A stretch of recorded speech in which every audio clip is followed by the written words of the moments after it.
జరిగింది 6 నెలల్లో మీకు అందిస్తాము. ఈ ప్రాంత రైతాంగానికి ఇబ్బంది లేకుండా ఉండాలనేది ఈ సబ్స్టేషన్ ఒక ముఖ్య ఉద్దేశం. అట్లానే మనకు దర్శిలో డి ఆఫీస్ కావాలని బిల్డింగ్ కావాలన్నారు. 4 కోట్లు పెట్టి శాంక్షన్ చేశాము. ఇప్పుడే చెప్పాను, కాంట్రాక్టర్ కూడా వచ్చాడు. 6 నెలల్లో కట్టి బిల్డింగ్ లో పనులు జరగాలి. అందరూ అక్కడి నుంచి ఖచ్చితంగా అది కూడా చేపిస్తాం. దాంతోపాటు వాళ్ళ ఒక మంచి కార్యక్రమం, స్వర్గీయ నందమూరి తారక రామారావు గారు మన మధ్య నుంచి దూరం అయ్యి దాదాపు 30 సంవత్సరాలు ఆయన విగ్రహాన్ని వాళ్ళ మేమందరం కూడా కలిసి వచ్చి ప్రారంభించుకోవడం జరిగింది. ఎన్టీఆర్ అంటే తెలియని వాడు ఈ ప్రపంచంలో లేడు. ఎందుకంటే వాళ్ళ రోజులు చూస్తున్నాం మనం. ఆస్తులు కాపాడుకోవడానికి పార్టీలు పెట్టే వాళ్ళు ఉన్నారు, కానీ ఆ రోజు తెలుగువాడు ఆత్మగౌరవాన్ని కాపాడడానికి పెట్టిన పార్టీయే తెలుగుదేశం పార్టీ. అది ప్రతి ఒక్కరు కూడా గుర్తుంచుకోవాలి. ఇవాళ పార్టీలు ఏముంది, వాళ్ళు ప్రతి ఒక్కరు దొంగ పనులు చేయటం, అమ్మా ఉండమ్మా, దొంగ పనులు చేయటం, పార్టీలు పెట్టడం ఇవాళ వేరు. ఆ రోజు ముఖ్యమంత్రి అంజీ గారికి అవమానం జరిగిందని చెప్పి, తెలుగుడికి ఈ గౌరవం లేదా అని చెప్పి, తెలుగుడికి గుర్తింపు లేదా అనే ఉద్దేశంతో వాళ్ళు పార్టీ పెట్టడమే కాకుండా ఆ రోజు అందరూ నవ్వారు. సినిమాలు చేసుకునేకి రాజకీయం తెలిసింది. రాజకీయ రంగంలో కానీ సినిమా రంగంలో కానీ ఎన్టీఆర్ పోటీ ఎవరు లేని ఎన్టీఆర్ అంటే అలాంటి గొప్ప వ్యక్తి ఎన్టీ రామారావు అన్నమాట. తర్వాత రాజకీయాల్లో రావటం, 2 రూపాయల కిలో బియ్యం ఇవ్వటం, అది ప్రపంచంలోనే ఎక్కడ ఎవరు చేయలేదు. 2 రూపాయల కిలో బియ్యం అంటే ఆ రోజుల్లో. ఇవాళ కూడా ఆ కార్యక్రమం 40 సంవత్సరాల తర్వాత కూడా ఆయన కార్యక్రమం కొనసాగిస్తున్నాం అంటే ఆ రోజు పెట్టిన 2 రూపాయల కిలో బియ్యం అనేది ఎంత బ్రహ్మాండమైన కార్యక్రమం చూడండి. ఇల్లు ఇచ్చారు, కార్యక్రమం చేశారు. మహిళలకు ఆస్తుల్లో సమాన హక్కు కార్యక్రమం చేశారు. ఇందాక మన స్వామి గారు విజయ్ కుమార్ అన్నట్లు ఇవాళ గురుకుల పాఠశాలలో పిల్లలు చదువుకుంటారంటే ఆ రోజు స్వర్గీయ నందమూరి తారక రామారావు తీసుకొచ్చిన కార్యక్రమం. ఇట్లాంటి 1 కాదు 2 కాదు ఎన్నో కార్యక్రమాలు తీసుకొచ్చిన ఎన్టీఆర్. అదేవిధంగా అదే పార్టీలో తెలుగుదేశం పార్టీ నారా చంద్రబాబు నాయుడు గారు మీకు తెలిసి ఎంత కష్టపడుతున్నారో. ఆయన పార్టీ ఆయన చేతిలోకి వచ్చిన తర్వాత ఏ విధమైన సంక్షేమ కార్యక్రమాలు చేసిన సంగతి కూడా మనందరూ తెలిసిందే. నదులు అనుసంధానం చేశాడు ఆయన. ఫస్ట్ కృష్ణా గోదావరి, మీ అందరూ తెలుసుగా, కృష్ణా వాటర్ గోదావరి నీళ్ళని కృష్ణా డెల్టాకి తీసుకొచ్చిన ఏకైక వ్యక్తి ఎవరు ఉన్నారంటే చంద్రబాబు నాయుడు గారు. అందుకే ఆయన కష్టపడి పోలవరం కడుతున్నారు. 71% మన టైంలో పూర్తి అయితే గడిచిన 5 సంవత్సరాలు 1% కూడా పూర్తి చేయాలి. మళ్ళీ మన ప్రభుత్వం వచ్చిన తర్వాత 84% పోలవరం ప్రాజెక్ట్ కంప్లీట్ అయింది. రాబోయే రోజుల్లో మనకు రాజధాని కూడా కంప్లీట్ అయింది. ఎట్టి పరిస్థితుల్లో గడిచిన 5 సంవత్సరాల రాజధాని రైతుల్ని మొత్తాన్ని సర్వనాశనం చేసి రాజధాని లేని రాష్ట్రంగా మిగిలించాడు. దేశం మొత్తం మీద ఎన్నో రాష్ట్రాలు ఉంటాయి.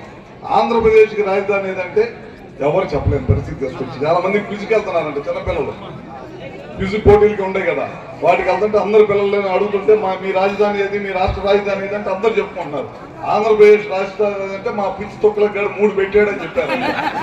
అట్లా ఉంది మన రాష్ట్రం పరిస్థితి. అందుకనే చంద్రబాబు లాంటి వాడు మన రాష్ట్రానికి అవసరం. మీరు ఒకసారి ఇచ్చి ఒకసారి ఓడగొట్టండి. ఈసారి కంటిన్యూగా చంద్రబాబు నాయుడు గారు కనుక ఉంటే కనుక రేపు ఈ తరం పిల్లలందరూ కూడా ఉద్యోగాలు చేస్తారు. పరిస్థితి చూశారు కదా మన ఈ మధ్య ఏం చేస్తున్నారు వాళ్ళు. మన పార్టీ అధికారంలో ఉన్నప్పుడు ఏ రకమైన కార్యక్రమాలు చేస్తుంది, వాళ్ళ పార్టీ అధికారంలో ఉన్నప్పుడు ఏ రకమైన కార్యక్రమాలు చేస్తుందో మీరు ఒకసారి చూడండి. ఇవాళ కార్యక్రమాలు చూస్తుంటే నేను పల్నాడు ఇన్ఛార్జ్ మినిస్టర్ ఉండా, ఇవాళ పొద్దున్నే ఫోన్ వచ్చింది ఎక్కడో చనిపోయారు. అట్లా వాడు చేసిన ఫ్రాక్షన్ రాజకీయాలు చంద్రబాబు టైంలో రాయలసీమలో ఈ చుట్టుపక్కల ప్రాంతాలు అన్నింటిలో కూడా అంతరించాయి. కానీ పల్నాడు ప్రాంతంలో కూడా వాడు తీసుకొచ్చిన సంస్కృతి ఎంత వెళ్ళిపోవాలి.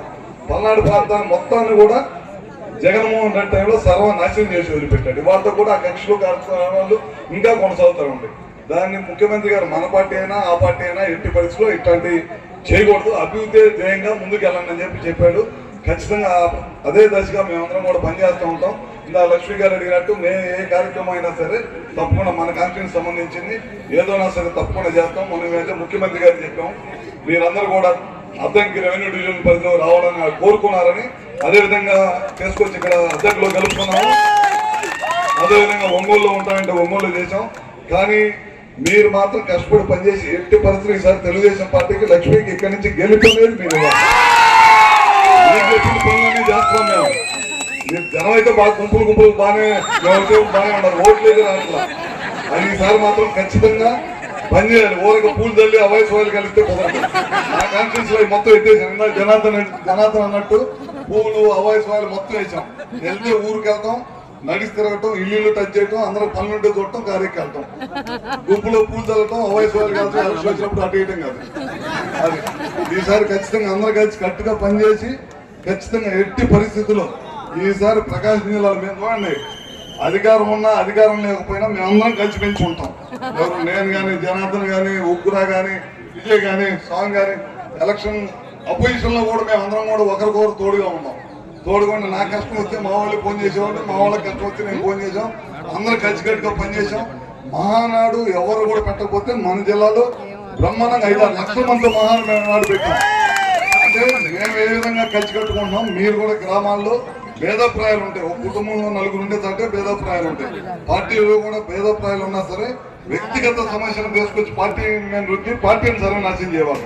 అందరూ కూడా కలిసికట్టుగా పనిచేయండి. ఎట్టి పరిస్థితులు ఈసారి దర్శి నియోజకవర్గం నుంచి మంచి మెజార్టీతో లక్ష్మీని కూడా గెలిపించాలి. అభివృద్ధి ఎట్టి పరిస్థితులు అభివృద్ధి ఉంటే అవన్నీ కూడా తప్పకుండా మేము కూడా మా వంతు సహాయ సహకారాలు అందిస్తామని చెప్పి కూడా మరొకసారి తెలియజేసుకుంటూ, దాదాపు మేము గంట నుంచి మాట్లాడుతున్నాం. అందరూ ఓపికగా ఎక్కడ కూడా చెప్పు చెదరకుండా అందరు గంట నుంచి వెళ్తా ఉన్నారు. ఎక్కువసేపు నేను చెప్పి మిమ్మల్ని ఇస్తాము. అందరూ కూడా బాగా పనిచేసి, అందరూ కూడా కలిసికట్టుగా పనిచేసి తెలుగుదేశం పార్టీ అభివృద్ధికి చంద్రబాబు నాయుడు గారి కష్టం ఏ విధంగా రైతులంటూ పగలంటూ కష్టపడుతున్నారు మీరు చూస్తా ఉన్నారు. ఇవాళ కూడా ఒక పెద్ద పెట్టుబడి తీసుకొచ్చారు గ్రీన్ హైడ్రోజన్ లో, అంటే కాకినాడలో దాదాపు 13,000 కోట్ల రూపాయలు పెట్టుబడి. ఎందుకు పెట్టుబడి తీసుకొస్తున్నారు మన రాష్ట్రానికి అంటే రేపు రాబోయే చదువుకునే పిల్లలు, ప్రతి వ్యవసాయ కుటుంబంలో కూడా చదువుకునే పిల్లలు ఉండాలి. వాళ్ళు కూడా ఉద్యోగాలు అవ్వాలి. ఒక రైతుకు ఒక కుటుంబం కనుక చదువుకునే వాళ్ళు ఉండి ఉద్యోగం చేస్తుంటే ఒకరికొకరు అండగా ఉంటారనే ఉద్దేశంతో చాలా పెద్ద ఎత్తున పెట్టుబడులు కూడా